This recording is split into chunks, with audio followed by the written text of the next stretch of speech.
This podcast is sponsored by BetterHelp. BetterHelp is an online platform that helps you find a therapist that will match your needs.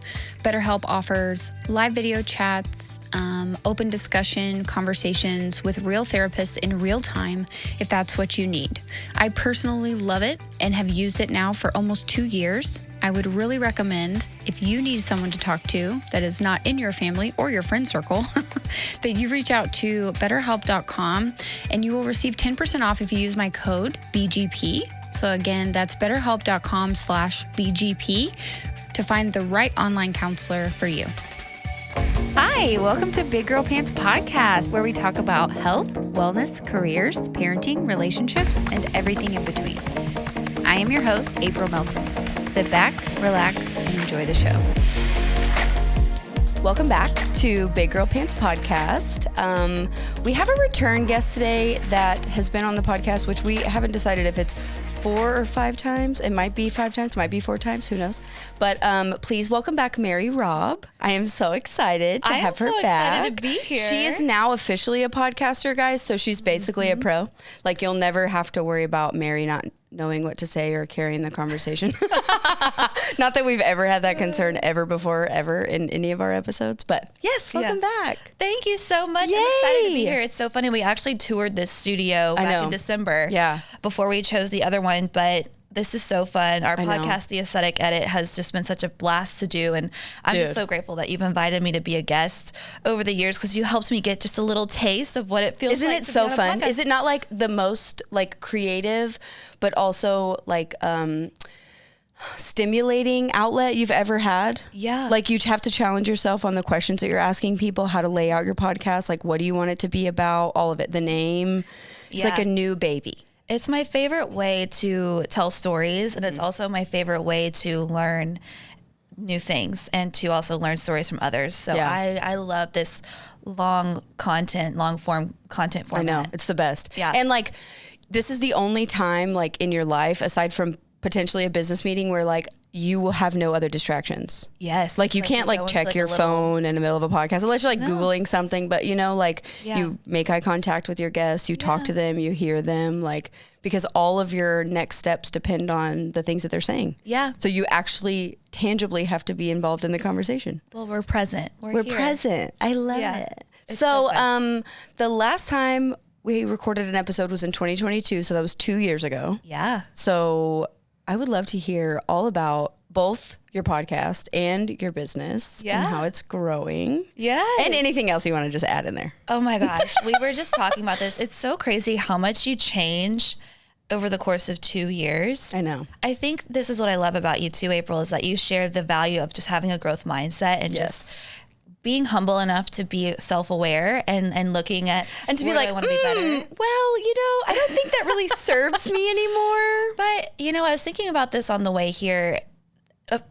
Anybody that's creative or willing to put themselves out there, we all go through different seasons. And I think there's a lot of courage and bravery and just the gift that we have of sharing where we're at is such a huge thing. And I know that it's part of our purpose in this world is to be open and to share these things. And I know we were both listening to a few of the past episodes and we were like, oh gosh, like this and that, but that's every creative person. I grew up singing and I follow a lot of musicians in their journeys. Taylor Swift's a great example, Christina Aguilera, and you look at how their albums evolve over time and they're in different seasons of life. And that's essentially what we're doing with sharing on a podcast, you know? So it's easy to be super self-critical and it's easy to pick yourself apart, but I like to look at it from a lens of look how much I've grown and just also think about the people that you help along the way and in those different moments. So I'm just so grateful to be here again with you today. I know that we both have a lot of really great things to share, but so we are now entering year 5 at Social Practice, my social media agency. Pat yourself on the back. Yeah. How old are you? I'm 32. You're 32. Yeah. You started a business 6 years ago. Yeah. 5 and a half? 2019. Mm-hmm. So 5 years ago. How many people work for you now? So there's 8 full-time employees. We're about to hire 2 more. And then we have about 30 contractors. Dude, I just got like goosebumps. Oh. 8 full-time employees. You are a business owner. You are doing it. Yeah. Growing. Yeah. It's the most challenging and humbling thing I've ever taken on in my entire life, but I don't regret it for a second. So it's been the hugest blessing. It's completely saved my life as well. It's given me a whole new purpose. Yeah. And like more, not even like that you needed more, but like it reiterates your self-confidence. It reiterates your self-empowerment, like your fulfillment, like all of those things. And like you said, very humbling. Yeah. They say, you know, relationships are very triggering because someone's always holding up a mirror, and you have to be in relationship. You have to be able to have humility and be open to receiving feedback. Yeah. And that's how it feels with the company. It's like I've got not only clients now that, you know, of course they're going to hold me accountable to being the absolute best, but also my team and my employees. And it reminds me a lot of being a parent. I'm not a parent yet, but it's a similar But you have feeling. 2 babies now. You have your business and you have your podcast. Like We have the podcast and you too. also have your personal social media. So it's like just because you are not a parent yet doesn't mean that you haven't seen something go from both conception to reality and then built it and nurtured it to that point. Yes. So while you may not have a human baby, you have other babies. Yeah. And that's what it truly feels like. Yeah. And then this year, I just feel so blessed that we've grown to the point where I can now start investing a little bit of time and energy into more creative projects, which is ultimately what I'm going to be spending my full time doing is anything creative, whether it's podcasting, being on social media, singing, whatever it is. Like if I could just do that all day, every day, but you know, you have to work towards things like that. Yes. Oprah You have to earn the right to do creative things all the time. Yeah. Oprah had a quote, and I remember reading this 10 years ago. It was like, you have to do what you have to do until you can get to what you want to do. So I just butchered it completely. So you can get to do what you want to do. Yes. And, you know, I'm really grateful that I've always had to work for everything that I have because it's created character and confidence, and I have a much better impact on the world around me because I've had to learn as I go. Yeah. So and anyways, grit and like yeah, perseverance, like everything. Yeah. Yeah. Yeah. No one can ever take that away from you because you've literally built something. I'm just like, I'm in awe because that is such a, and for those listening who may not have listened to the previous episodes with Mary, first of all, go back because they're so great. And also please see the evolution from those episodes to Actually, now. please don't go back. Let's just not. If you could just like not, that would be greatly appreciated. But the first time you came on was like maybe 2018 or 2019. It was probably 2019 because you had started the business in 2019. I think you had started the business maybe earlier in the year, or maybe you had gone on vacation and then April of 2019, I built the company on a resort vacation in Mexico for 8 days. Yeah. And I found you via Instagram through your first personal Instagram account, which was the Candid Millennial. Yes, when I was an influencer. Yes. Influencer in the wild. Back in the day, back in the good old days. But yeah, so from there, you've grown a company that you now have 8 full-time employees. And you have, because you are a social media marketing agency or social media agency, you have a lot of contractors because you're working with clients in all states. Yeah. Right. Yeah, we're national. Yeah. I think right now we're in about 6 or 7 states, but we have a really incredible referral network. So we get introduced to practices that need the work that we do, and we go where they are. So there's really no big strategy around it, to be honest. But, you know, we actually are going to be flying out to Virginia in 2 weeks. We have Nashville, we have Denver, we have Tampa. So we have some fun spots too. And, Nashville's super fun. Yeah. I'm just open to wherever. Wherever it takes me. Wherever it's That's what's go. up. Yeah. Wherever the social practice takes me. We'll see. You guys went to a conference recently, right? Yeah, we Where'd went you to go? AmSpa in Vegas. It's one of the best medical aesthetic shows. How was it? And it was so fun. It was so incredible. It's cool because the medical aesthetics industry has just blown up, and it's growing at the same trajectory that social media is. And both industries are just skyrocketing. And so there's just so much opportunity, and I love the momentum happening in both spaces right now. It just keeps what we're doing just so energizing because we have to really stay on our toes and be aware of what are the latest procedures and technologies and techniques in the aesthetic space. Yeah. What's the latest way to go about, you know, managing a social media presence for a business? Instagram just released their new feature, which Instagram now functions like Google, which TikTok has been doing for a while now. Yeah. But, you know, TikTok's a little up in the air right now. We don't know what's going to happen. What is it, like 6 months we have to they have to figure it out? To the end of the year. Yeah, and of course it's an election year, which we won't go down that rabbit hole, but Lord, we live in everything is- Texas. Okay.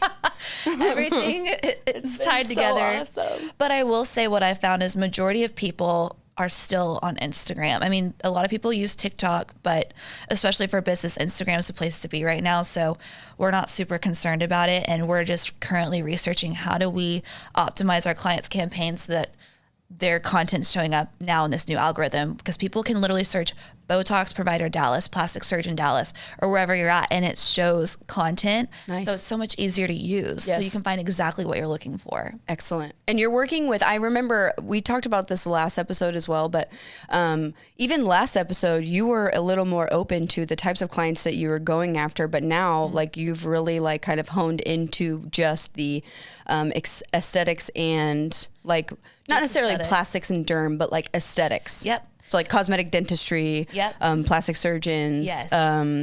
Injectables. Yep. Yeah.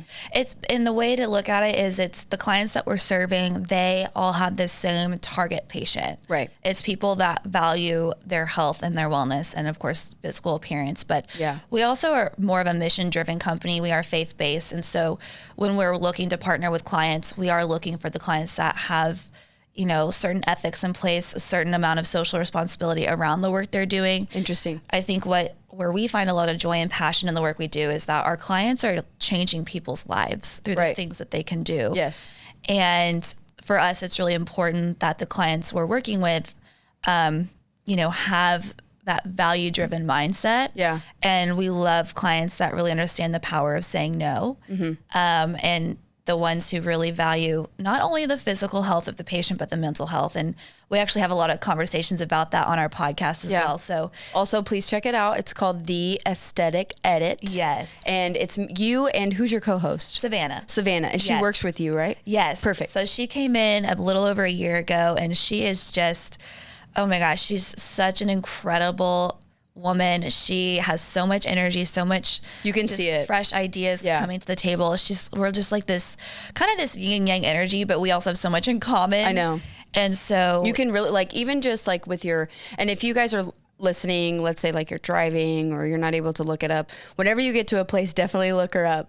Both you, Mary Robb, and then look up the social practice. Cause when you see, like when you guys take all of your photos for like your branding and marketing and stuff, I love it because I can see the different dynamics and personalities just from the photos. And Yes. you and Savannah, I'm unsure of what her title is. yeah, so she was recently promoted to operations manager. Okay. Which essentially, if you've read the book Traction, you have your visionary and then you have your integrator. Yeah. So her role is to be the integrator, which means I come to the table with all the ideas and I try really hard. I'm to the not creative. be the shiny object entrepreneur, but it happens. And then her role is to really Implement. make that vision come to life. Yeah. And she understands that and she's just getting started, but I am so excited for her because she is about to just blossom in her role and in Yeah. her career.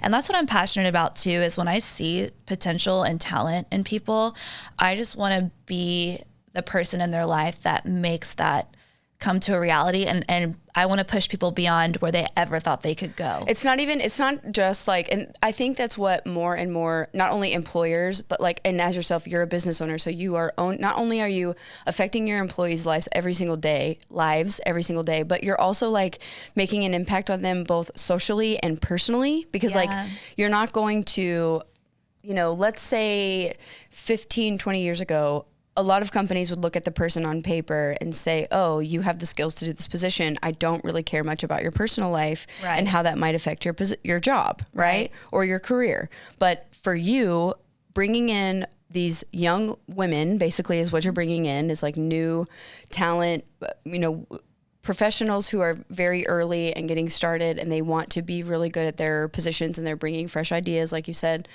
But you're really taking like the whole person into consideration before you're hiring them. Oh yeah. Yeah. Like, and I don't think companies have always done that. I'll just say it like that. I think that's a result of women entering the workforce. Yeah. And getting in higher level positions. And I really have seen that evolution. I think there's there's some language out there about work-life balance, and I think that's a very dated perspective of what. Why is that dated, the career? Mary Robb? I think that as a woman, especially, you know, what we experience between work and home is that, and this applies to men too, but we all have multiple roles in our lives, and there we really need to look at striving for a work-life blend, and where we're all the same person, whether it's in my job, whether it's at home with my husband or with my kids, with my family, with my friends. Like Consistency, like throughout all of your positions, Yes. all of your roles. Yes. Yeah. And it's really about looking at alignment and values. And, you know, that's one piece of it. So I look at that first when I'm looking at employees is, are they aligning with the values of the company? Yeah. Which is leadership, excellence, communication, accountability, and wellness. How do you test somebody's communication before you hire them? So Because I love this. There's a lot of little things that I'm just, so communication is my number one strength on the Strength Finder. So I think I naturally just have What a are you? gift on Strength Finders? Yeah. Well, I have Communication, top 5 strengths. yeah. I don't know all 5. It's communication, strategics 1. Okay. I can tell you the other. I know. 3, I can't remember what mine are, but I know communication is pretty high on mine too. But 7 of my top 10 are under the influencer Right. category because Yeah. there's 4 categories, which makes sense.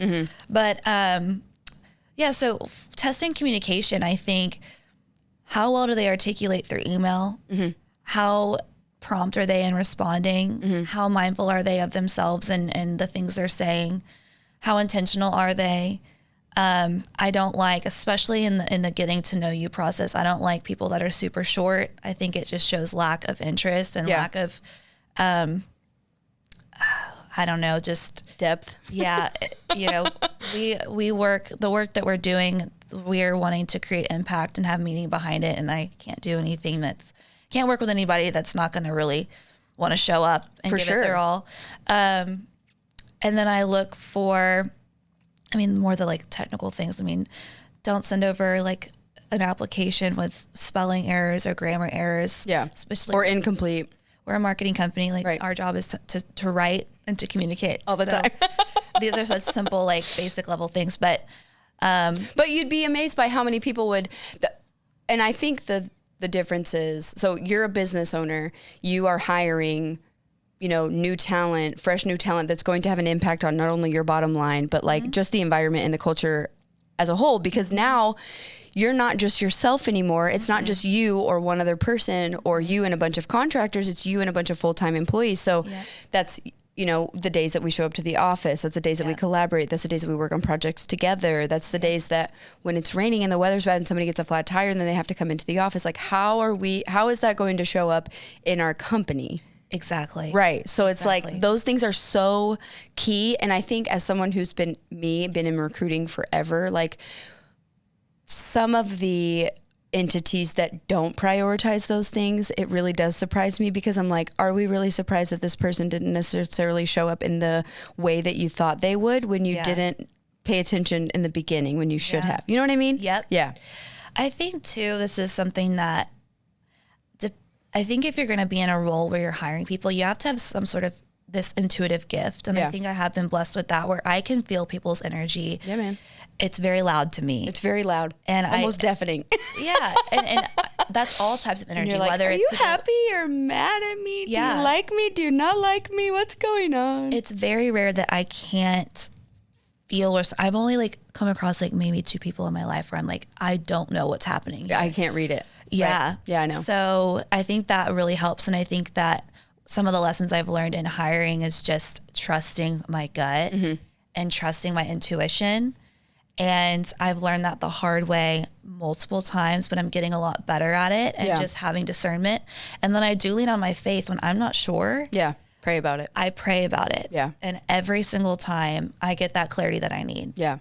So, Savannah, I don't want to skip past her. So she's new. She's your podcast host. And I 1000%, again, I know I said this earlier, but like you can see it. Yeah. You can see it both on camera, the energy that you guys both possess. So you can tell that you, number one, work well together. Yeah. Number two, you complement each other. Yes. And I love that you have 2 hosts for the podcast, because she's going to bring what you don't and vice versa. Absolutely. Especially because you guys are new. Absolutely. Yeah. Well, we're coming from two different walks of life, two different seasons of life. She's also great at asking questions. Yeah. And it's just such a great dynamic. I'm so blessed. I know. I'm so excited. I can't wait. I can't wait to see like where it goes, because for someone, I mean, not only can you use a podcast for marketing, but for someone who's already so established, you've been in business for 5 years, like, and it's only going to go up from here, right? You're only going to get better and understand the markets more and get more familiar with not only the industry, but the providers and, good, bad, ugly, and different, whatever. Yeah. But like, if someone is curious about working with you, or they're curious about what you do, they can listen to your podcast, and it's not necessarily as like a sign of non-commitment, or they don't want to commit to you, but like a curiosity. Yeah. Hey, I want to learn more about them. Yes. What is it that they do? So now that they can go either to your website or to your social media and see, this is what we do, this is our podcast, check us out. So the curiosity piece is there, especially for those who listen to podcasts. And I know that, obviously this is video too, but like a lot of women who are going to listen, which, depending on the type of provider that you're trying to attract, it could be a woman provider. So like they might want to listen on their commute to work to see what the social media see what the social practice is about before they sign with you guys, or see what kind of people you are, like a try before you buy. Exactly. And how cool. It's just, podcasts, social media, those two things. It's a storytelling platform. Yes. And people want to work with people that they like and trust. And one of the ways to do that is to consume their content. Right. Get to know them better. Yes. See what I do. So, see how I do it.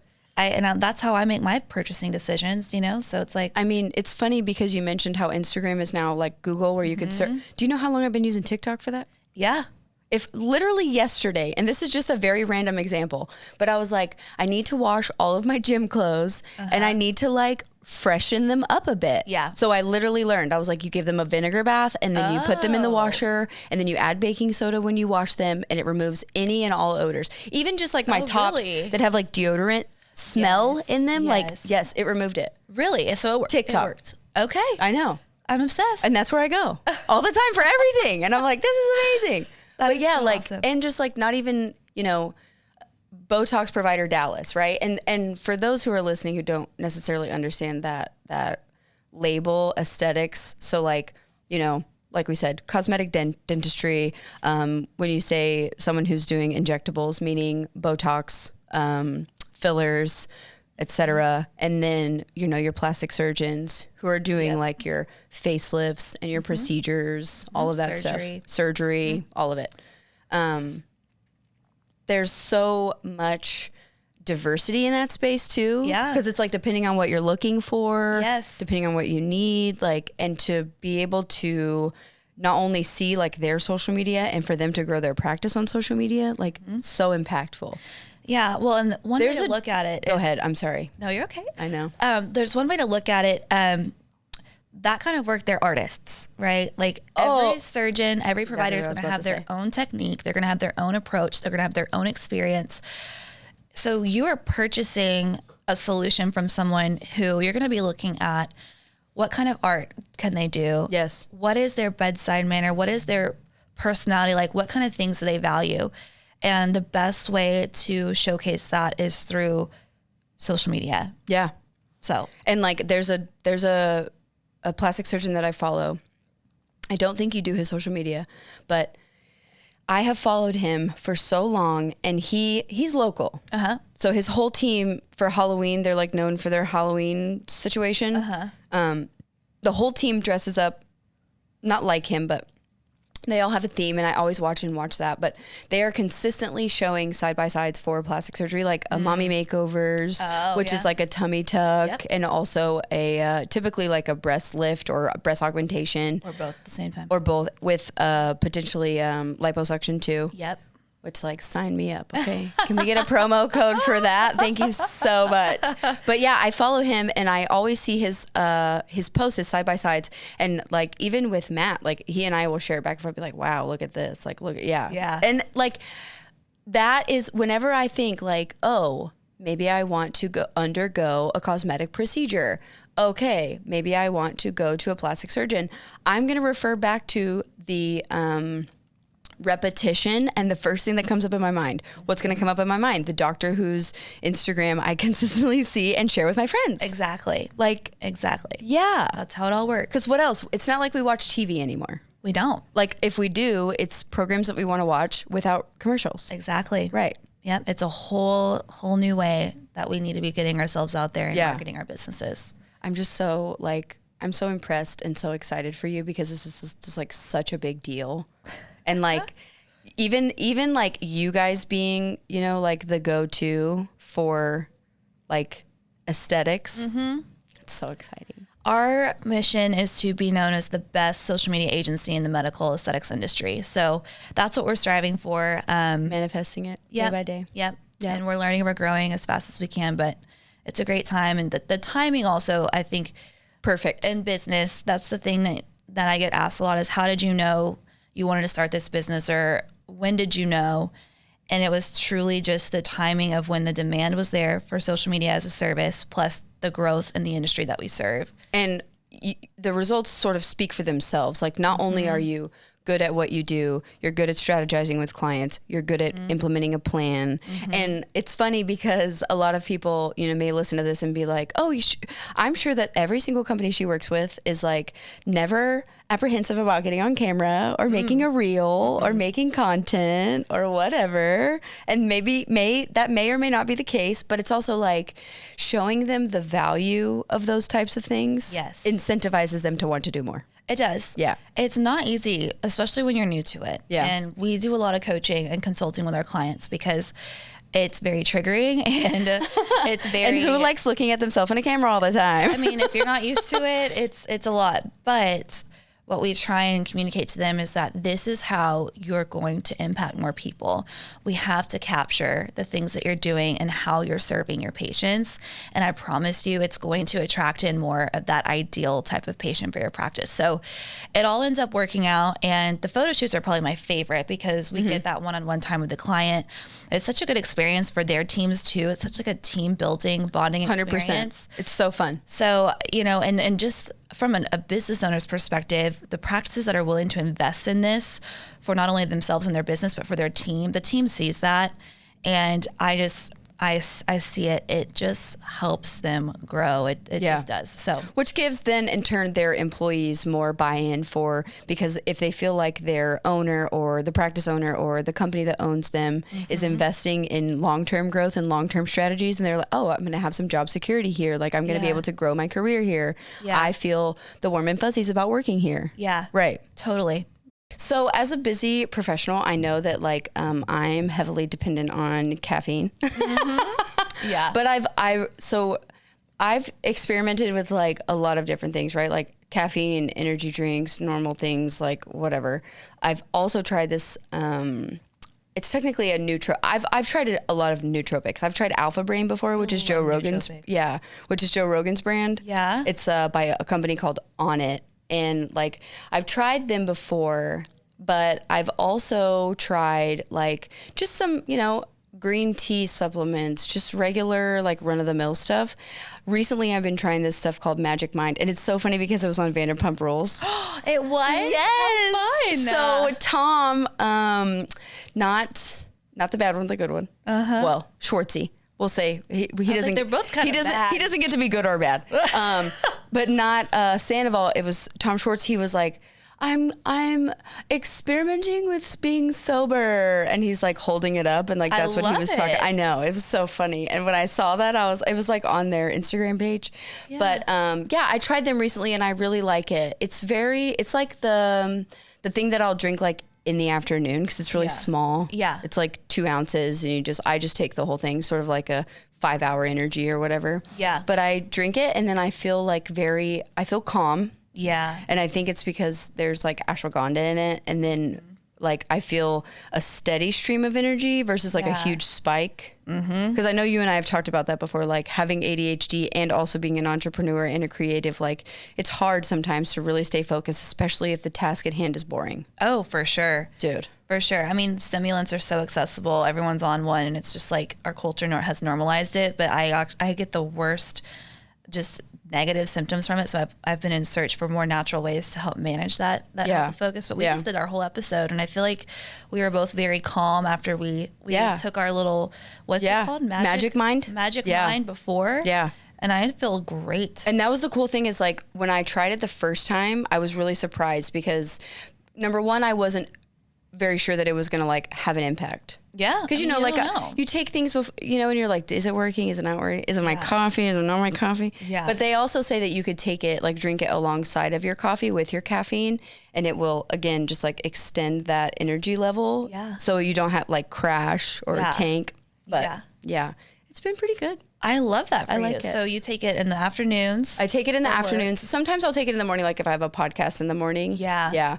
Because I really just want to be like mentally sharp and on my game. Yeah. I hate tripping over my words or like not knowing what to say. Same. Well, and I think when you are ADHD, you have a lot of energy. So And I have 4,000 thoughts in my mind going at one time. Totally. I love it. I definitely want to try this again. Yeah. I think you should, for sure. I'm curious to know, number one, maybe a time in owning a business where you've maybe had a more humbling experience, and then also like some long-term lessons that you've learned, maybe like, working with friends or not working with friends. Oh, yeah. And how that went. We can go there. I can start with, what I've learned, especially in the past few years as the team. I think it was when the team started really growing is when I started really learning a lot about leadership and just all that entails. And I think that there's a lot to learn during this season. And, I've learned that there are going to be days where I am just so overwhelmed by the weight that I've chosen to carry and the responsibility. It's heavy. And also just there have been moments where I have just had to get on my knees and cry and just pray to God. And sometimes it's not like a pleasant conversation. Sometimes I am just so angry because I'm like, why did you put this purpose and this mission on me? Right. I'm not strong enough for this. I'm not smart enough for this. I'm you're not a human? built for this. Weird.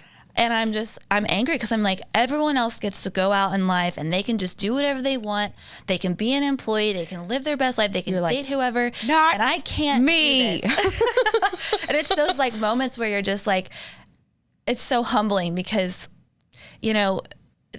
I think it's important that people realize like it is very, very hard and it's very challenging. Yes. But it's the most rewarding thing, at least for me. Yes. And I have zero doubt, zero regret over the journey that I'm currently on. But there are days when it's heavy and there are days when it's extremely lonely. Because at the end of the day, everything falls on you. Everything is your responsibility. Right. This is your name. This is your company. Right. If there's a 911, if there's an emergency, you have to fix it. Yep. Yeah. No matter what. Yeah. And my disclaimer is I have an incredible team. Right. I mean, I truly like that even makes me emotional thinking about like how I wake up and I'm like, I don't even know how these people even want to be here. Like that's a very vulnerable A little thought. bit of imposter syndrome situation. Totally. Yeah. But the reality is, the truth is like so what we've great. built, what we've created, like I know why they're there. Right. But I get it. So, and I've had moments and seasons where like I self-isolate. So when I feel overwhelmed, whenever I feel like this is too much, I start to go into hiding mode. Yeah. I want to disappear.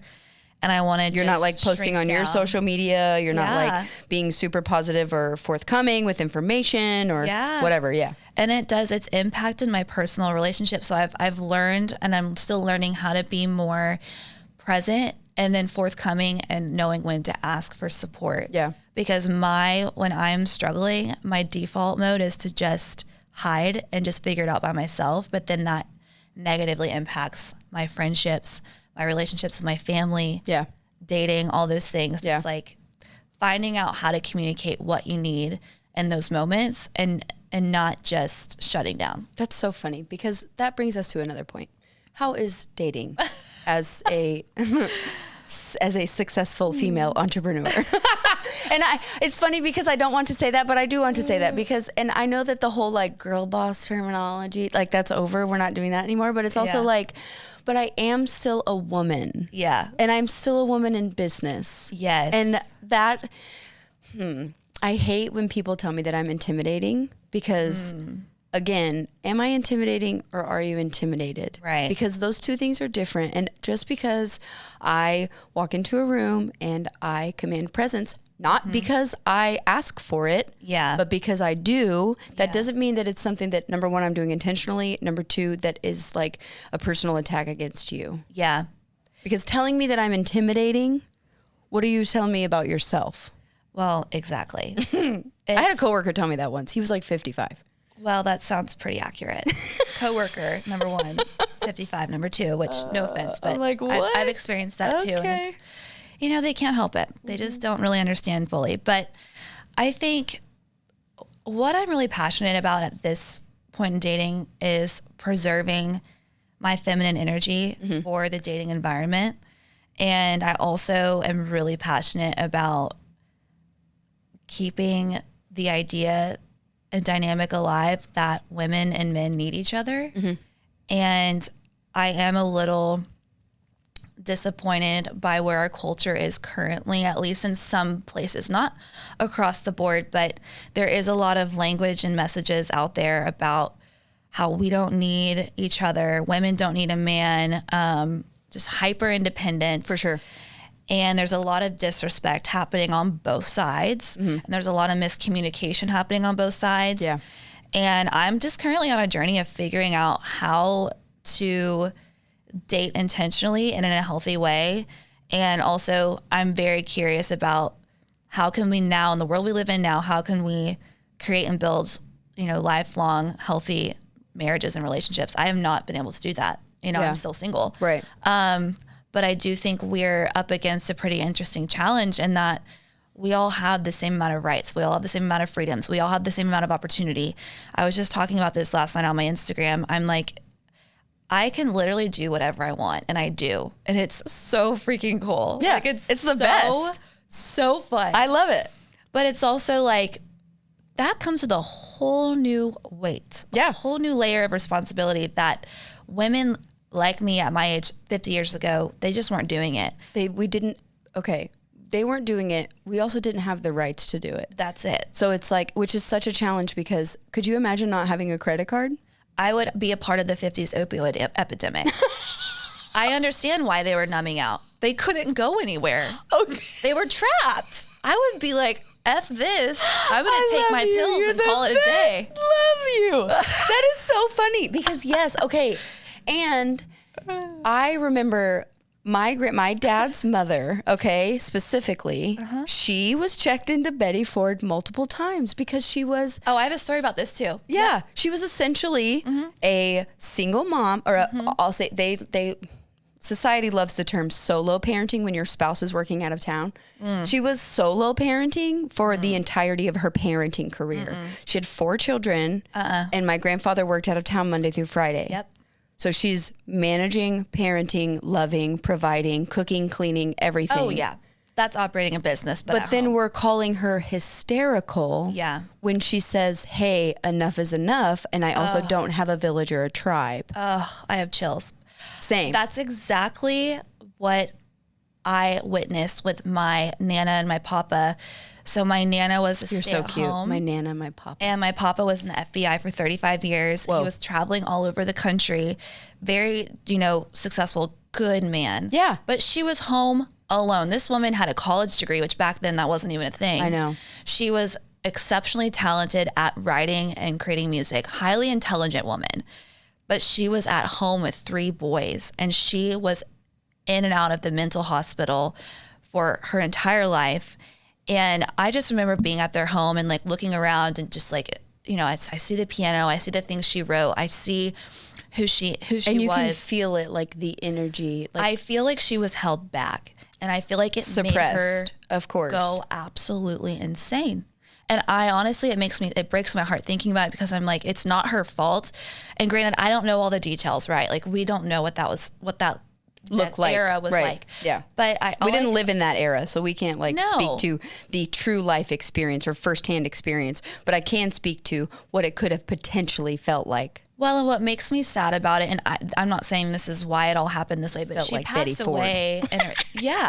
She passed away, I think, like when she was close to like 80. Yeah. I didn't ever get to know her because she passed away when I was in 6th grade. Yeah. In the last 10 years of her life, she had dementia. She was very, very sick. She could not remember or see, like she couldn't. She probably didn't know who you were, didn't know who your mother was, or so your I never parents. got to know who she was. And so for me, like I see like the history of like where women have been, and not all cases are that serious. And, you know, I mean, there's been plenty of families that have not gone through that, but it's made me really think about women now. You know, what do we want? What do we need? And how can we approach life? Because I think where we find a lot of joy and purpose is in being spouses and being a wife and being a mom and being a homemaker and creating that space. Like, I mean, even yourself, you love, I know this about you because you and I are so similar. Like, and every time I watch your stories, I feel so validated because when you say things like I love cooking and I really find joy in cooking, but I don't have time to cook right now. Like I had to tell myself the other day, I bought like a large percentage of a grass-fed beef cow. Yeah. Which is great. Cool. Okay. So I have a lot of great meat in my freezer, but I also have bones, and I was going to make bone broth, and I was able to roast them and do that first process, but I have not been able to, and not because I'm too busy or whatever. I have not prioritized this thing, but also I'm really freaking busy. Yeah. And it's like, I had to tell myself and come to the realization, I'm just not in that period of my life where making bone broth is gonna happen. Yeah. You know, and like I find so much joy in cooking recipes that my family loves, in cleaning my home. I'll be honest, I haven't been working this week. I start my new job on Monday. I have been cleaning my home, and I find so much satisfaction in that. Yes. And like, yes, we are different. Like, women have their strengths, men have their strengths. We are 1000% complementary. Yeah. And as a mother to a daughter and a son now, I know that this is I am also responsible for creating equality between both of them. Yeah. It is not my daughter's responsibility to do motherly duties for my son, and it is not my son's responsibility to bear the brunt of my emotional ineptitude. Oh yeah. Like, which is like so much, the more and more I do, like the more and more I read and understand and listen to more podcasts about psychology and listen to the weaknesses that men have and the struggles that they have, the more I realize that it really falls on the parents. And if you're not showing up for your kids emotionally, physically, you're being present with them, you're being patient with them, like you're not showing up as the best version of yourself for them, they're going to grow up as stunted adults. Because as soon as you receive trauma or you experience trauma as a person, whether that's, you know, in childhood, in teenage years, in your early 20s, whatever, you will carry that with you. And it is really hard for people who have experienced extreme trauma to grow out of it and to progress as a human. Yeah. Like, a lot of people are just really acting like their 6-year-old self in a 40-year-old body. Oh, it's so true. Yeah. And it's so like, even for me, like I started doing this, it's not EMDR therapy, it's called brain spotting. Mm-hmm. And just like really focusing on the things that I know that I'm carrying with me, that I have been carrying with me forever. Mm-hmm. Yeah. And just walking around like, you know, emotionally probably bleeding on everyone. I'm like, okay, I need to get my shit together. Yeah. Yeah.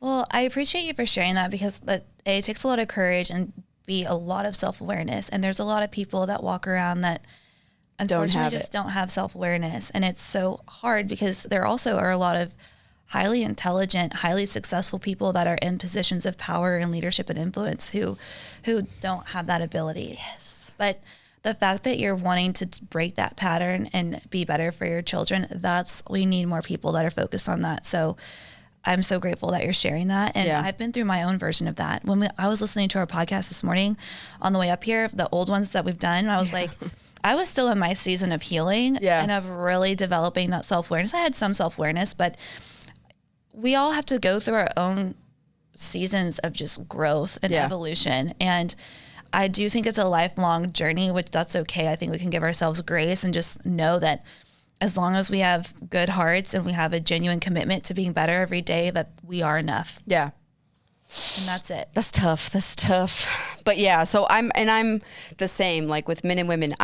Listen, there are so many things that I don't ever want to do and don't ever desire to do, but there are so many things that I thrive in doing, like having a career and having this podcast and having a platform to discuss things that I'm interested in. And like, I could not imagine being in a society where society says you're not allowed to do that. Right. Your job is to raise your children. Right. And don't get me wrong, kids aren't perfect either. Yeah. Our brains aren't even fully developed until we're almost 30. Yeah. So like the growing pains that you have to go through with your children from 0 to 18, 20, 25, whatever, like Yeah.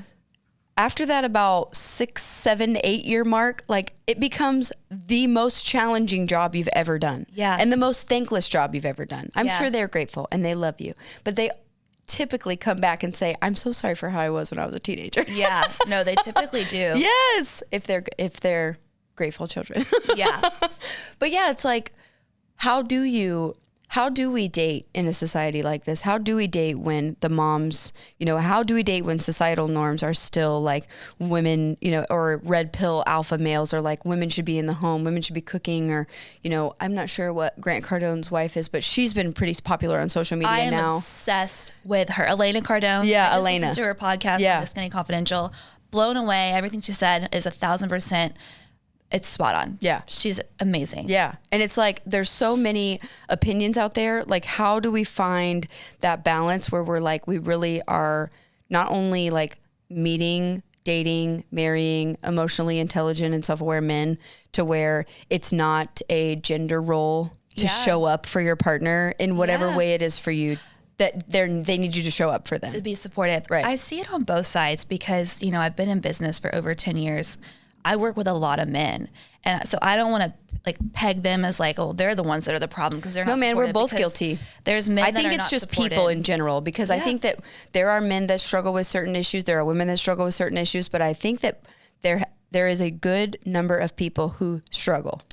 I agree. I think what I've noticed the theme is, especially with if you've got two ambitious people, is we need to learn how to communicate, how to support each other. Yes. And I think that's been where I've fallen short. And I think that's where I'm learning is just how can I best communicate? And honestly, part of it was even finding out what support looks like, because depending on the relationship, it was always about like they were doing certain things correctly, but then there were gaps in other places, where now I'm looking at it as, what does Mary need and how can I communicate that? Yeah. Versus making it based on what each person's capable of. What I've learned about men and what I love about men is that they want more than anything just to make their wife and their woman happy. And they will do anything. They will do anything. Yeah. Whenever they love you. Yeah. They really will. But it's just gotten so confusing and just complicated. And I think both sides, we both have work to do. But, I think that if we can learn how to communicate better and also get to know ourselves better, especially as we evolve. I mean, every year, if you're growing at this rate, you're going to change and you're going to maybe need different things in different seasons, but even learning how to communicate that, I think, is so important.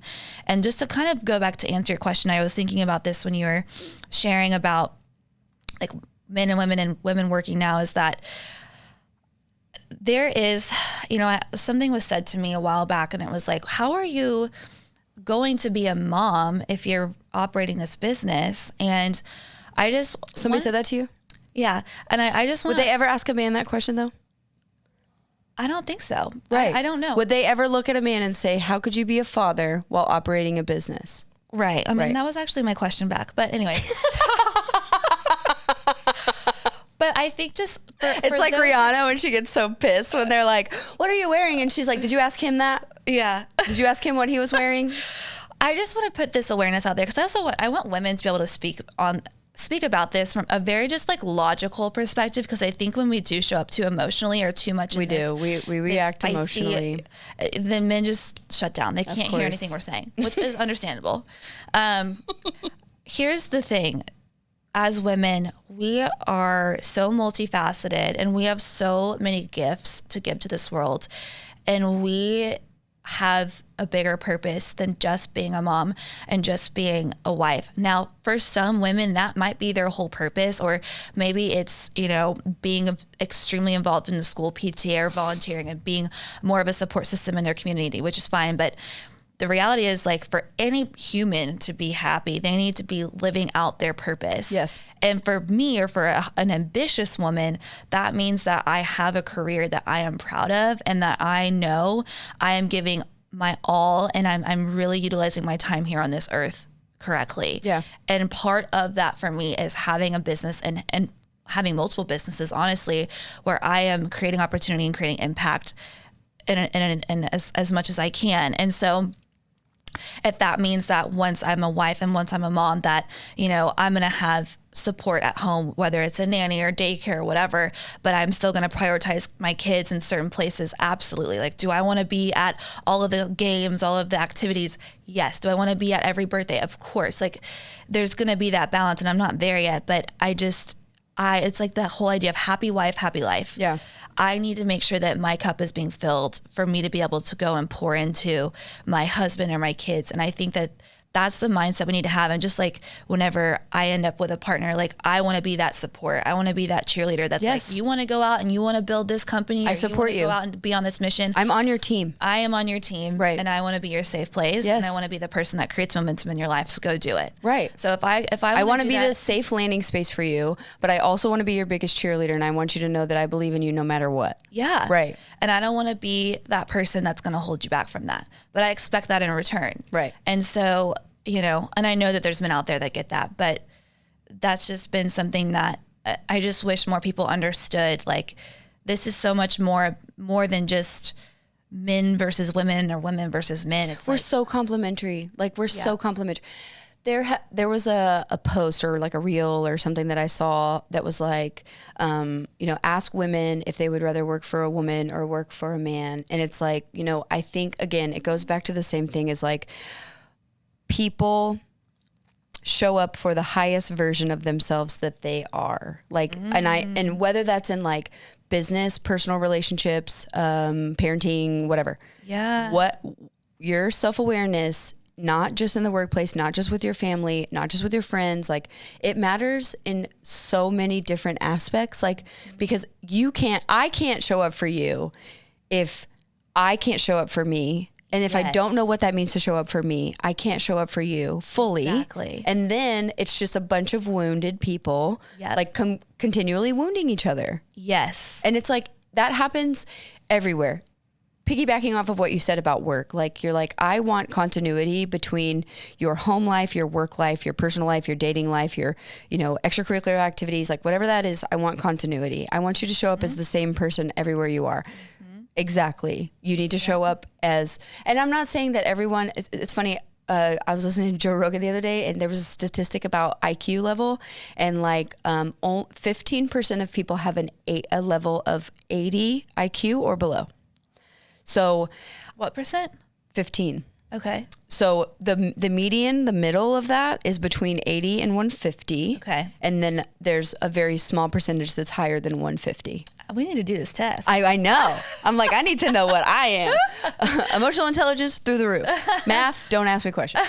But it's like, I can't expect that everyone is going to have the same intellect, but I can encourage those to pursue self-development and to get better.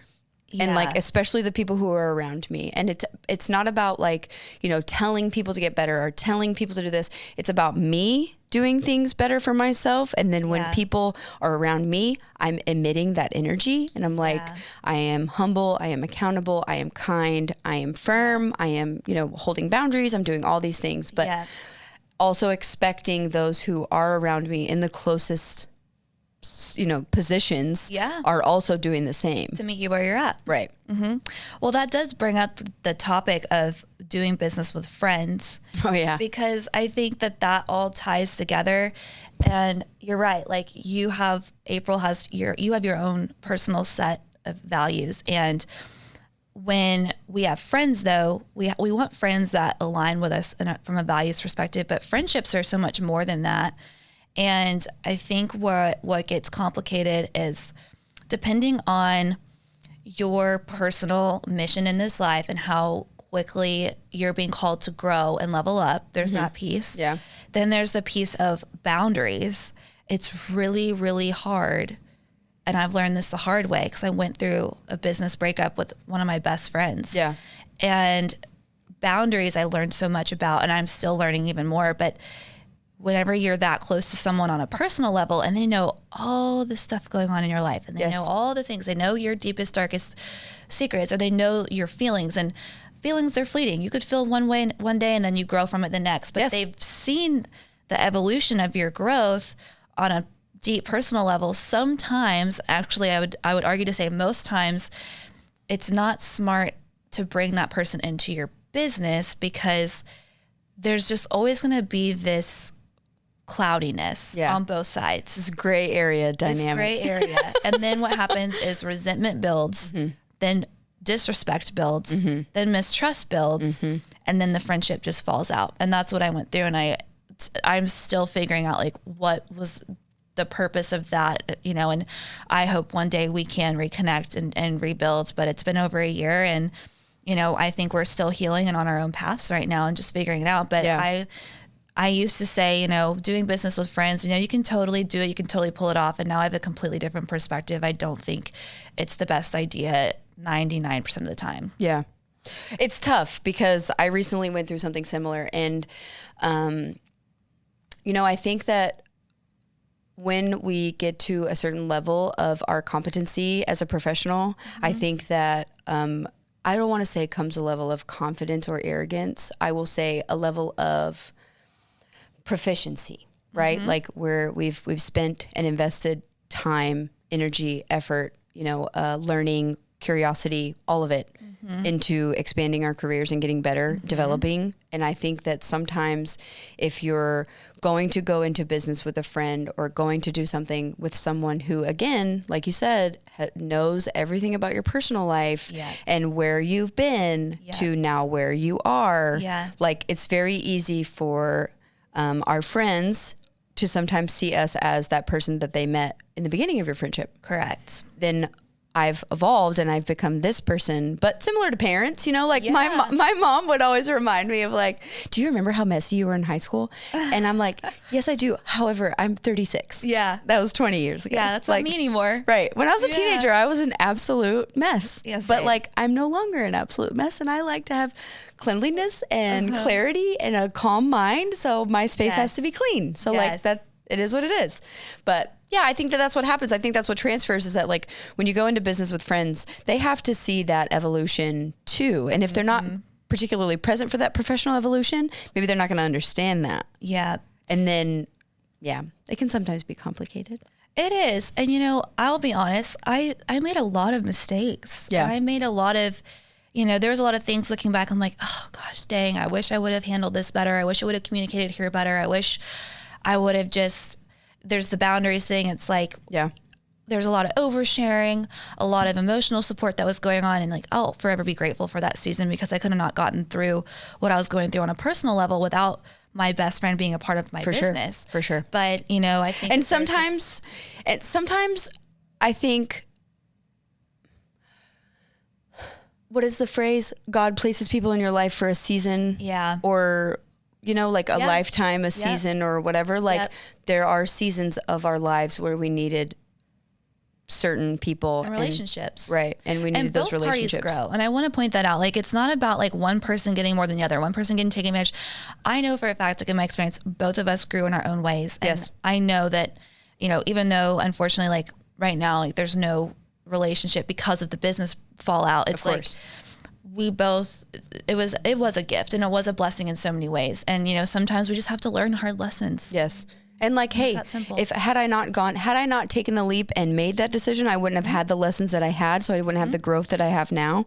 Yeah. Doesn't mean that it was particularly easy to go through. Yeah. As that period of your life, or maybe it was super easy to go through, but maybe making the decision to no longer work together was not an easy decision. But like, at least I've made it through and it provided me with the perspective that I have now. Yeah. Yeah.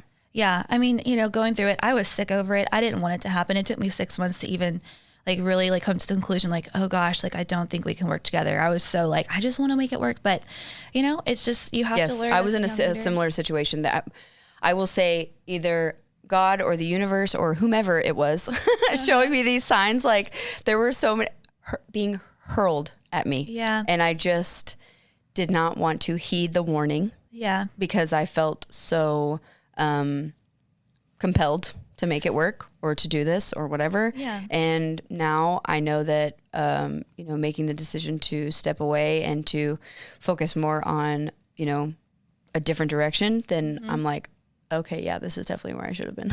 Yeah. And, I think sometimes too, like those situations can bring you a lot of clarity, and I don't believe in wasted time. No. I believe that we all are given these opportunities and these lessons for a reason. Yeah. And it's just, it's such a blessing, even though like they can be very hard and they can be emotionally draining. So hard. And they can be heartbreaking. But at the end of the day, therapy is expensive. Okay. I was so funny. I just had a conversation with someone about this, and I was like, what did you learn from that situation? And the person was like, honestly, nothing.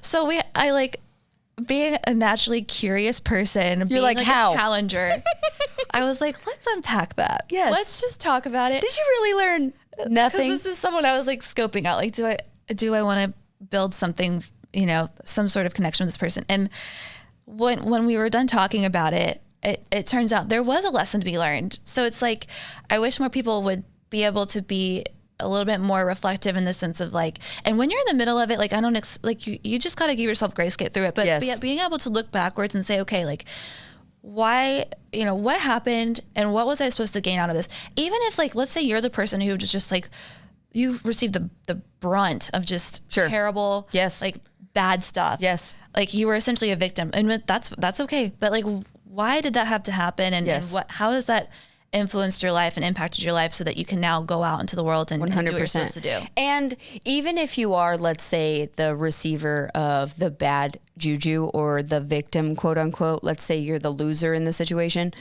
it's still something that you can A, learn from, and B, like you get to mitigate that from happening in the future. Yes. Hey, this situation occurred because I put myself in X situation. Mm-hmm. So maybe in the future, I'm not going to put myself in X situation anymore. Right. That's okay. Right. Self-preservation. Right. We'll learn how to be better. Well, it's just like, this is an easier comparison for like dating. Yeah. I could come on and say, you know what, like, I just haven't met my person yet. I'm so defeated. Just keep meeting these people that X, Y, Z. And it's like, no, every single situation that I've had has taught me so much about myself, about what I need, about what my desires are, about how to better communicate, how I can be a better partner in general. So it's like, I'm just so much more optimistic about dating now because I'm seeing things more clearly as a result of these situations that some of them in the moment were very heartbreaking and very emotionally hard on me. And I, of course, had moments where I was hopeless and I was like, you know what, why don't I just go backwards or why don't I do this? And it's like, no, they were all teaching me the things that I needed to know to be able to have a much more healthier mindset moving forward. Yeah. So I do believe it's going to lead me which is so great. Like the self-reflection there is just huge. Like even just thinking about, and it's funny because I have talked so much about dating on this platform just because it was such a big part of my life for the first 2 years of starting this show. Yeah. And everyone's perspective. Like I had a friend on last episode, his name's Ben, and it was like, female perspective versus male perspective and how we can collaborate and, and again, same consensus, right? Like how men show up, how women show up, how we can show up better, and basically how people struggle with the same issue and the same I don't want to say negatives, but like people have the same, come from the same place. So like they're going to project the same things. Yeah. But it's like dating and relationships and like psychology, talking to therapists, whatever. Those are like the most popular episodes. Oh yeah. People want to hear about it all the time. They're like, we want to hear the juice. Like we want to spill the tea, like whatever. Right. But it's so funny because at no point during the time when I was single and I was going out on all these dates was I ever like, like Charlotte in Sex and the City, where she's like, I've been dating in this city for 15 years. Where is he? Yeah. I've been waiting for him forever. This is exhausting. But it's like, if that's the energy that you're emitting, then you are going to attract the type of man who is going to leave you feeling that way, or the type of person. I agree. Same for women. 100%. Like, you know, if men are emitting that, like, not anxious, but that needy energy or whatever, you're gonna attract a woman who's, you know, super headstrong and, you know, maybe not the type of person that you really want to attract. Yeah. So you have to like assess what energy you're putting out. Absolutely. And what you're attracting. Absolutely. Yeah. That's so good. And that rule right there, that tip applies to who you want to marry, who your friends are, Yes. who you want to do business with, Yes. who you want working for you, Yes. who you want your clients to be. Yes. So it's kind of fun because the things you learn in dating, it can be applied in all categories of life. But that's such a good point. And I think that where I see a lot of mistakes being made is that people don't spend enough time working on themselves and healing. And I'm speaking about myself in general. Same. And, you know, I didn't have a single season until I was 29 years old. I was in a 3-year and then almost a 6-year relationship. And there was literally a 5-month your whole gap 20s. between the two. Yeah. And so I've spent the past 3.5 years just for the first time as an adult, Yes. as adult Mary, like Yes. getting to know myself. Career is one thing, and we can all do a relatively good job because it's more logical, it's more intellectually driven. Like It's more you can black and have white. that Like if I together. show up to work and I perform the duties that are on my Yes. job description and I play nice in the sandbox, like Yeah. I can be successful in my career. Yeah, absolutely. But figuring out what you need in a relationship and in your personal life is a little bit trickier. It requires you to slow down. Yeah. It requires you to sit. And sit you're not still. getting a salary for dating. No. No. There's no metrics to dating. You could eventually if you find a I mean, I think a that there. successful one. I think that there is. They'll bring in as much in, if not more, to the table. Then Depending on we're the doing talent that great. you're looking at, you never know. You could get paid. Private jet, call me. I'm just kidding. My friend who lives in Houston, she's dating a guy who has like a old school Rolls Royce, and she's like put on her Instagram story. She's like, "This is so nice to roll up in spin class and blah blah blah." I'm like, get it, girl. Live your I am life. here for it. Live your I am life, here. queen. If you want to give me Get things, it. I am here to receive. That I is know. my motto. My receiving is on. Okay, I will sit back, relax, and we will just live our Yes. best life. let's do it. 100%. But no, it's been interesting. But no, I agree with the comment about energy, and that's honestly like it's taken me 3 years to arrive at that place. But I think like closer to the start of this year, I'm finally in that place of like I am just open to again receiving and just whatever comes my way. And I'm no longer in that. For a while there, I was in that like chomping at the bit, like I just want to find the next relationship. Right. I want to like and like the fix push this. pull, like I want to Yes. control this, Yes. which is not us truly being in our feminine either. No, it's not. So it's like, is that the headspace that I need to be in when it comes to dating? Because that's something that we talked about 2 years ago, which I was, listening to that episode this morning too. And it's like, do we need to be in that take charge, lead the effort, do all those things in dating? No, we truly need to be in our feminine and allow people to pursue us and allow people to take control and trust that they will take control. And is this the type of person that I can trust if they take control? Like all of these different aspects that come with dating and that are completely not necessarily separate from business, but we have to turn that switch off when it comes to dating. Yeah. That's hard. We have to be surrendered. We really do. And I think that I'm like, is there a book for that? there is. It's called The Empowered Wife. How do I'm I do obsessed that? With it. I have read that. It's Did you really read it? good. Okay, good. Yes. No, surrender is so important. And I think that as ambitious, intelligent, independent women, I think it's okay sometimes we need to tee a man up and give him Breathe life into him. give him an open door. But I think there's a difference between that and always having to control, and always having to show up and even be anxious about what's next. And Yes. just like fully trust that it's Or all just gonna happen when it's relax. supposed to. Like, relax. and if it doesn't happen, like I tend to overanalyze. What's that? That's women in general. What is anxiety? I don't even know. But it's like not even just overanalyzing, but like really feeling calm and centered in your life. Like, hey, I've made it to this point. Yeah. I'm okay at this point. We're still okay. If this works out, great. If it doesn't, also great. Because okay. just because this isn't going to work out, or this person, or me overanalyzing the situation, or where are we going, or what am I going to wear, or where we get, what's next, when are you going to propose, blah, blah, blah. Like, what is it that either the person that you're dating or the person that you're speaking to is committing to that energy, or what are they contributing to making you feel that way? Number one. Number two, what are you contributing to make yourself feel that way? Yes. Who are you comparing yourself to? Whose timeline are you on? You know, it's an interesting thought to realize that we have control of ourselves and our feelings. And I think sometimes people get confused. Well, you know, this person did this to me, and that, then I went off the deep end. And it's like, but you let that person create that negative energy in your world, and you hung on to it, and you took it and you ran with it. You attached yourself to it. We don't have to do that. Right. We have a choice. Right. And that's where I'm at this year. It's like any moment that I'm starting to feel like it's just not aligning, either the timing's not right. Or we're just not on the same page, or we're looking, our needs are different. Or it seems like there's a lot of, you know, not necessarily like butting heads, but like it seems like it's not working out seamlessly, and not that everything has to be perfect, but it feels like I'm trying too hard and you're trying too hard and we're both trying too hard, but it's not like, it's just not working out in a beneficial way for both of us. Yeah. What are we trying to force here? No, you just got to release it. Yeah. And whatever is meant for you will find you. For sure. I truly believe in that. It's crazy.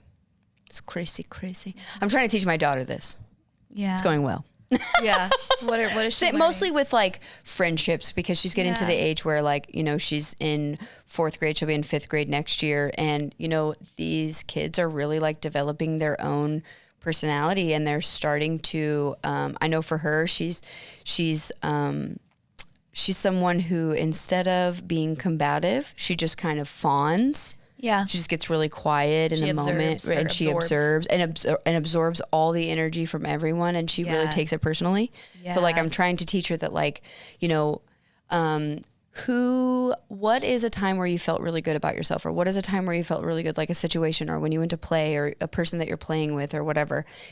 I'll use this as an example. She got in a fight last night with a friend, not a physical fight, but had an argument. Yeah. So we're like all hanging out Friday nights, our whole neighborhood, like we have like 8 houses on our street that they all have kids. Yeah. So we all come out and we like order food, and all the kids play until it's, you know, bedtime. Yeah. Well, one of the little boys who lives across the street from us hit her with a water balloon, and she specifically told him before, please don't hit me with a water balloon. He hit her with it anyway. So I said, did you tell him that he hit you with a water balloon? And she said, no. And she was like, but it really hurt my arm, and it really hurt my feelings. And I was like, what do you think it hurt worse, your arm or your feelings? And she was like, my feelings, because I asked him before not to hit me with the water balloon. He did it anyway. Oh, wow. And I was like, number one, did you go talk to him? If not, please go talk to him, address it with him directly. Yes. And if we need to escalate it from there, and you need to talk to me or talk to another parent, please do so. Yeah. But the problem is I'm a hard mom sometimes. And she was like, little boy, you really hurt my feelings when you threw it at me because I asked you not to.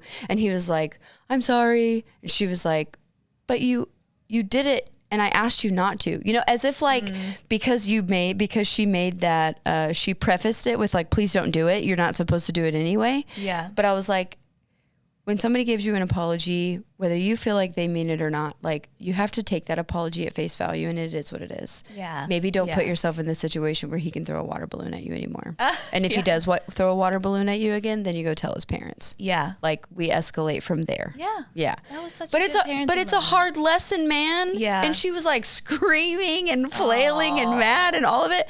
And all of them, they all absolutely love each other. Yeah, of course. But you see that, like, the way these children are interacting is the way adults interact, and how they are carrying their inner 8, 9, 10-year-olds with them at 30, 40, 50 years old. Yes. And they are like, if you are not proactive on your own personal healing and on your journey, you're going to bring that injured 8-year-old who got hit with a water balloon into your 35-year-old relationships. And then where are they going to go from there? Yeah. Because the little girl who got hit by the water balloon and the little boy who hit her with the water balloon, they're going to end up together, and then they're going to consistently argue with each other, because that's the energy that you're attracting. Yeah. I do think that it's hard, because from what I understand about men that I've spoken to, they don't feel as if society supports them in their mental health like we have. Wow. Because as you know, women, we can call each other and be like, girl, listen to this story, or this is the drama that's in my life. And women, we know what it feels like to be ignored. We know what it feels like when someone isn't listening to our story. We know what it feels like to be dismissed. We know what it feels like to have people who are envious of us, no matter where you're at. And how people can be passive aggressive or condescending, especially when you're like sharing, a struggle or you're being vulnerable or whatever. So it's like, it's scary to be those things. Yeah. Men are not, they are probably getting better at it now, but from what I understand and with talking to men, they do not have that same support system that we have. Yeah. So for them, a lot of men see physical intimacy as the only level of intimacy. So they associate being intimate physically as being intimate emotionally. Yeah. And they don't have or have not been taught the potential or holding space for emotional vulnerability. Yeah. So like, it's very hard for men to come and be like, hey, here are all my feelings. I'm laying it out on the table. Also, I hope you never judge me or make me feel inadequate for being honest about my feelings. Yeah. So it's like, not only being better parents, being better members of society, supporting your friends, etc., but like making sure that, in relationships, there really isn't that like manipulation. Yeah. Like if you come and tell me something and I tell you the same thing, or I tell you something similar, that we really are respecting each other and seeing each other for who we are inside, because that is another way to heal those little children inside of us that maybe didn't get the support that they needed. That is so good, April. Yeah. It's such a lot of therapy thing to point out. But it's true. It's very expensive. I've had to learn over the years, like how much grace that especially men need in some places, and yes, I think that's where, like we were talking about earlier, like with relationships, with dating, I want us to all learn, like, what does the other partner need? Because we are so different. It's like men are from Mars or whatever. Yeah, women are from Mars, men are from Mars, women are from Venus, whatever. But, I think that's such a good point of just like how women can support men more and show up for them and just give them that safe space. And sometimes I think that it requires us to lean in. And it's like, how are you? Like, right. Actually. How was your day? Yeah. Like, are you okay? Yeah. It feels like the energy's off a little bit. Would you like to talk about it? If not now, maybe later. Yeah, if so, and then don't get mad if they don't want to. Right. Like, just but let also them as go men and do their thing. Also as men, showing up for women and knowing that you have to understand that as women, we are nurturers and we're prey. They're predators. We have always been prey. So in so many situations, we are consistently looking out for our safety. And that doesn't necessarily mean always physical safety. Like, I want to feel safe with you emotionally, because if I feel safe with you emotionally, then I physically feel safe with you. Yes. If you see and feel and hear my feelings, I'm going to see and feel and hear your requests for other levels of intimacy. Oh, absolutely. Right. So like, I have to feel like we are connected on a completely different playing field if you are then prioritizing that physical intimacy piece that you need. Absolutely. I had a conversation like that a few months ago, and it was interesting because it's so true. I think if women are being honest with ourselves, I think, again, the culture does kind of glorify like being very sexually independent and free, and like, it's just not the same. Do whatever we want. It's not the same. But I think I would guess 100% of women, if not 99% of women, do need that emotional connection and depth, and they need that feeling of safety. And the only way to get that is to feel it through emotional support and just having that deeper connection. It's not just about the physical connection. No. Now, the physical connection's great, and it comes after that emotional. And then for some of us, we also want some of that intellectual. We talked about this last time, brain sex before real sex. Yeah, I need to be intellectually stimulated. Otherwise, I'm not interested. But it's really hard for me to be attracted to you if I'm not intellectually stimulated by you. Oh, same. Yes. Yeah. I want to connect on more levels than just, hey, my animal suit finds your animal suit attractive. You know what I mean? I mean, I'm not 18 anymore. Like, you're a mammal, I'm a mammal, but this isn't like, what is that? The Bloodhound Gang. This isn't the Bloodhound Gang. There was a podcast with Nick, is it Viall? Nick Viall, yeah. And he talked about how men see sex as movies. It's the same movie over and over again. It's the same action over and over. And I feel like, okay, well, that's kind of for everybody, unless there's like a different type of connection that you have with someone, it's going to be the exact same. Yes. So it's like, why can't we just be okay with the fact that we don't all need to hook up culture all the time? Right. Like, we need to have good boundaries. And like how vapid hookup culture is. Like it really is like the more emotionally intimate you are with someone, the better the physical intimacy is. 100%. Like the deeper that I can get with you in conversation, in sharing, in, you know, growth, in depth, like the better our sex is going to be. 1,000%. Come on, man. Like, hello. I know. And it's like, it's that much more rewarding too. And I think that there have been some men for sure that talk about like, no, I want nothing more than to please my wife, make her happy, talk to her, provide a safe space for her, do all these things for her, because I know at the end of the day, like if I'm wanting to be intimate or if I have laid that groundwork, which like, especially for married couples, foreplay starts at 8 a.m., bro. Mm-hmm. Oh, there you go. Yes. Exactly. Like make my coffee in the morning, ask me what I need. I will do the same to you. Women are 1,000% not only a mirror, but we are multipliers. Like we will, you give us one thing. I don't know whose quote this is, but it is not mine. So I am not specifically citing my sources, but I'm saying I didn't come up with this. But like, if you give a woman a house, she will give you a home. If you give a woman a seed, she will give you a child. Like we truly do multiply things. If you give us attitude, we will give it right back to you tenfold. That's true. If you give us stonewalling, we will reciprocate Walls that go as well. up even Right. higher. Right. So it's like, if you want to establish this rapport with your wife, if you want to be physically intimate with your wife multiple times or in your relationship or whatever, it doesn't even have to be marriage. But if you're investing the time and energy and effort into the things that are important to her, you will get so much more in return.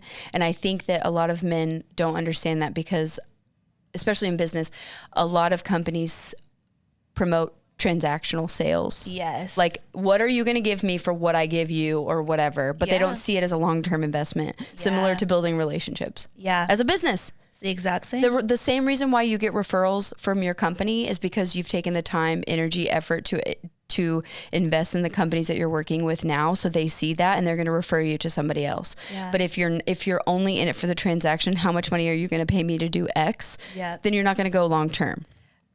You're not, and that's exactly the lesson I learned from my last long-term relationship, because it was very transactional in a lot of ways. So that's a good point. Yeah. And I think we've all been in those types of situations, if we're being honest, and it's okay. It's no one's fault, but you have to learn and grow from it. And that's such a good perspective. And I think that's the attitude to have if you want a lifelong marriage. Or a lifelong career. It's like all of it, everything, anything that's worth doing, it's worth investing in, whether that be your time, your money, your energy, your effort, your, progressing emotionally, progressing physically, like, the gym. Like, do we go to the gym every day to just mess around? No, I'm coming to the gym every day because I'm trying to look better. I'm trying to feel better. I'm trying to up my game, I'm trying to live in my queen energy, and that's where we're at. 24/7, yes, okay? Girl. Every day. I've loved this so much. This is such a good episode. Me too. I don't think we said any bad words. We did great. Maybe I said one bad word. Or, I don't know. I don't even know. I don't think so. Look at us. Yeah. Look at us. Just growing. My grandmother used to say, listen, bad words are for color, but sometimes things just need to be black and white. I love And I'm like, that. Okay, Grandma. We should hang that on our wall. I know, like, stop saying bad words. Okay, great. Well, thank you so much. For everyone listening, I want you to say not only your business, I want you to promote everything. I want you to promote your social, your business, your podcast, everything.